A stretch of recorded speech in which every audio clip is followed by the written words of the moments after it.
Hey everybody, welcome to my channel. It's Here to Stay by Ms.E. Welcome back to my subscribers and welcome to my new viewers. In this video, I'm going to show you the foundation for creating any type of wig. It is very detailed, and if you have not already watched parts 1 and 2 on how to make and transfer your markings onto your mannequin head, then go ahead and check those videos out because it's going to make everything make so much more sense when you watch all 3 videos. So part 1 and 2 on how to transfer your markings onto your mannequin head.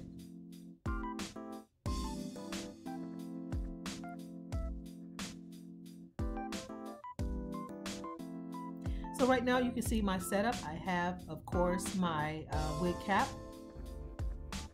and I have my measuring tape and my 13 by 6 inch lace frontal.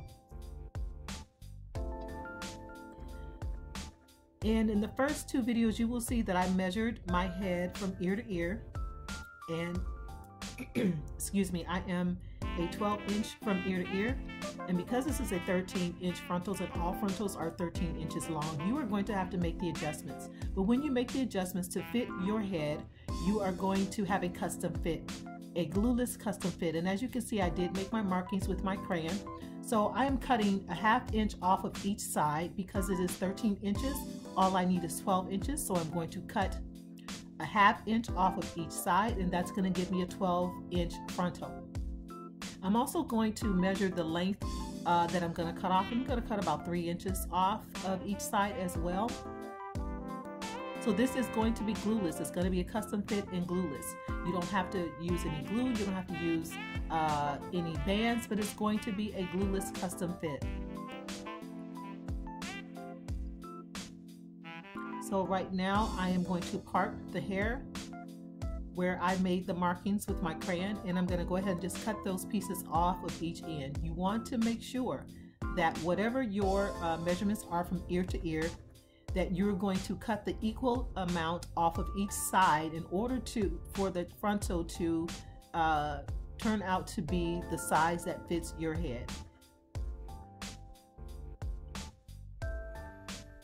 And I can't stress this enough to make sure you've watched parts 1 and 2 on how to make and transfer your head measurements onto your wig cap, because this is going to make so much sense when you go ahead and watch those videos. So as you can see right here, I am following the markings of my crayon and cutting off a ½ inch off of each side.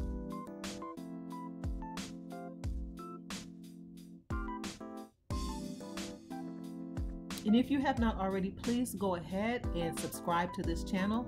Please like, please share, please leave a comment or a question below. And don't forget to hit the notification bell because I got a lot of good videos coming up and I don't want you to miss it. I want you to be notified when those videos come out. So please go ahead and hit that notification bell. So I got rid of the pieces on the end, and as you can see here, I have some hair here that is quite long. And the company that I order my hair from, they did not have the shorter length. So I'm going to have to go ahead and improvise.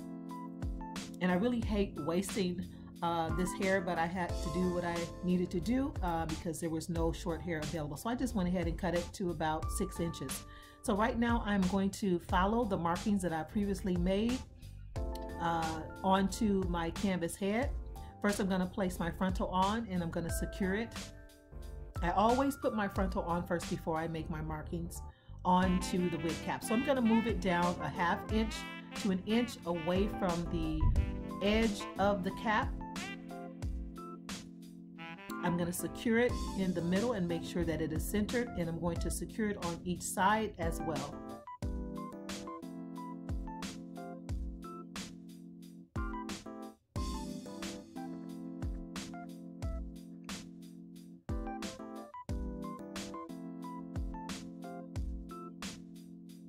So I just braided the hair up in the top to kind of get it out of the way. As you can see, this is where I cut the end and making sure that it's centered. This is where I cut as well.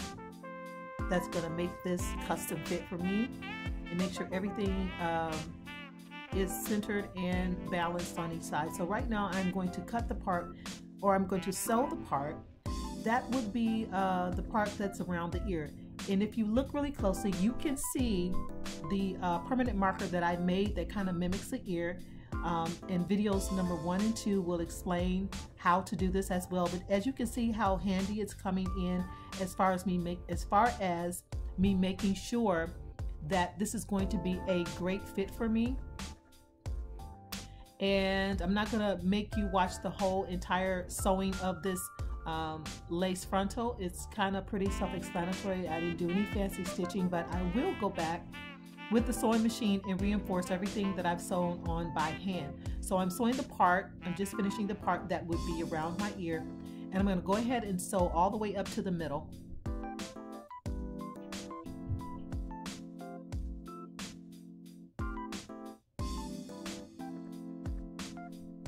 Please make sure you watch this video until the end because it is very detailed, and it's going to help you, it's going to create a foundation for you making any type of wig. And this particular wig just happens to be a short pixie cut, but it is a foundation for any type of wig that you want to create. And as you can see, I'm finishing up the side with going into the middle.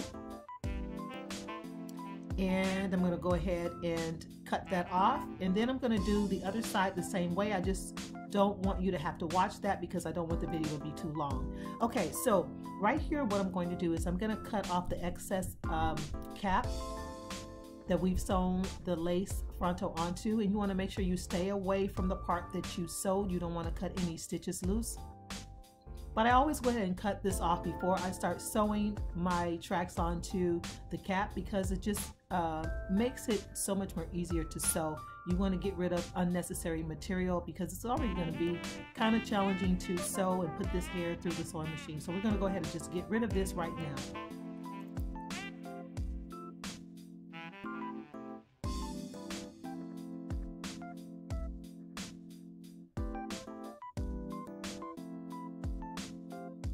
So right here I'm going to go ahead and just trace my markings, and I'm using the markings that I've made onto the canvas head as my ruler.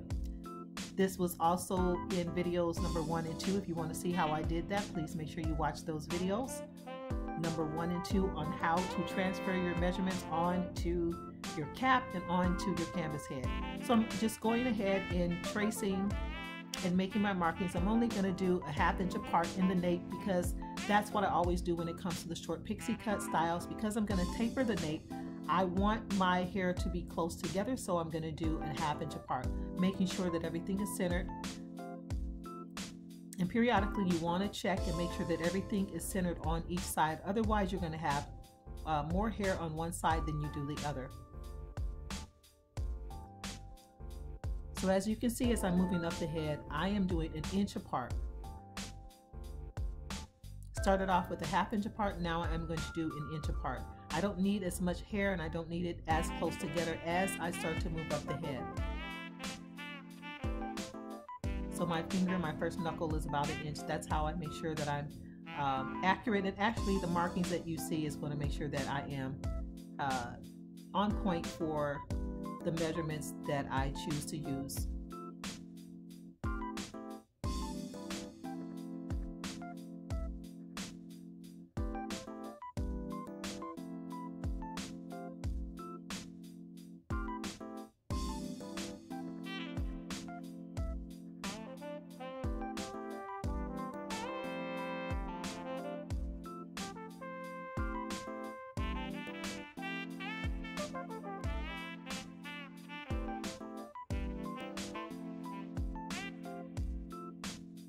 So now what I'm doing is I'm taking my tracks and I'm doubling my tracks. I am basically just placing one track on top of the other. Well, I'm sorry, not on top of each other, but one beneath the other one. Very close together, but just one beneath the other. Hopefully you can see that. And then I put my sewing machine on the zigzag stitch, and I'm going to go ahead and stitch them together. So make sure that they're, one track is beneath the other track, just slightly beneath the other track. You want to make sure that you double stitch when you start and back stitch when you start and back stitch when you end, just to secure the tracks are on and that they won't be lifting up.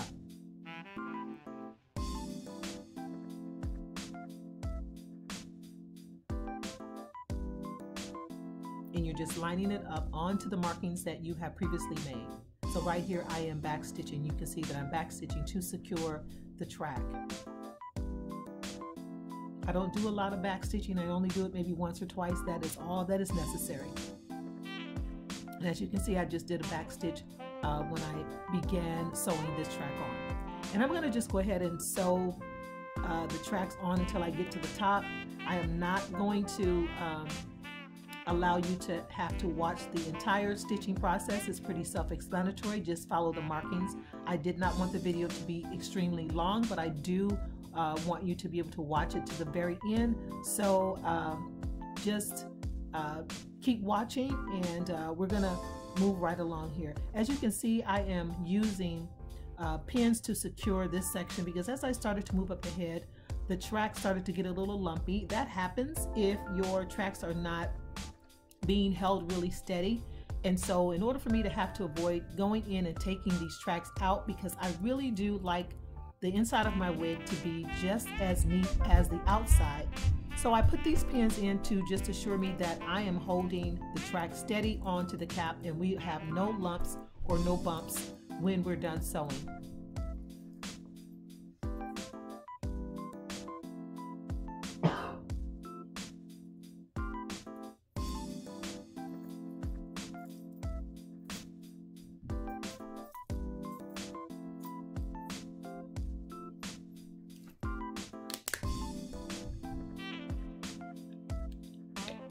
We are almost done.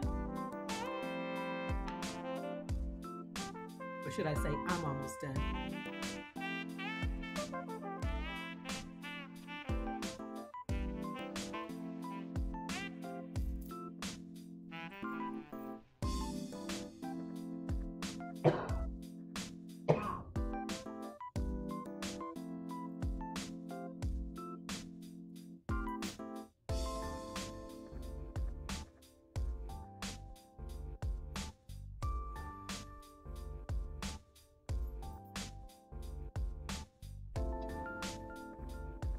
Please watch to the end because I'm going to show you how I styled this wig as well. And right now we are going to the cutting process. And I am using my razor. It is a tri-razor.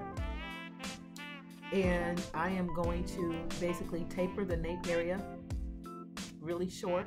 I'm leaving the length kind of long in the back because sometimes I change my mind as to how long or how short I want my back to be. So as you can see, the back has already been tapered using the razor.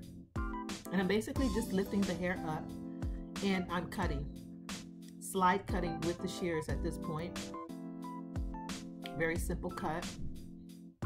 Just holding it out at about a 45 degree and just cutting the ends off, slide cutting it so that we create layers in this haircut.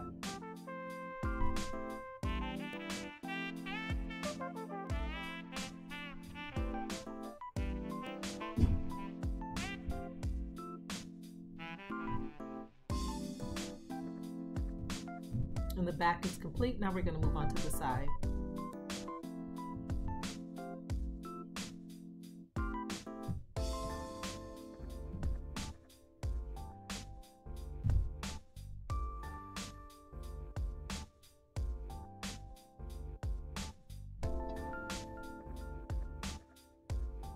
So I didn't show this on the other side, but I am taking a piece out and I'm going to reserve that for the side burn. So I'm going to make sure I don't cut that off and cut it too short, but this is going to be my side burn.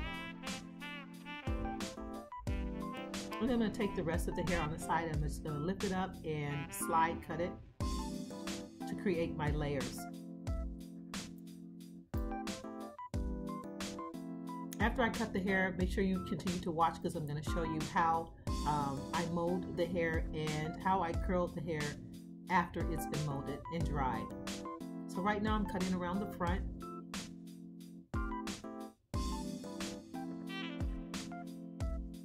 And the haircut is complete.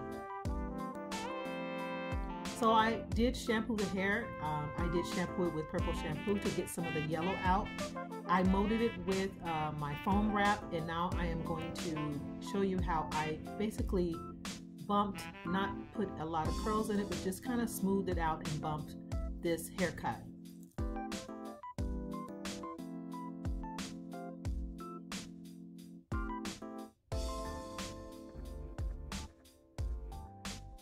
If you have watched this video all the way to this part, we are at the end. I really appreciate you watching it to the end. Go ahead and hit that like button. Hit the subscribe button if you have not already subscribed. Hit the notification bell. Leave a comment or a question below.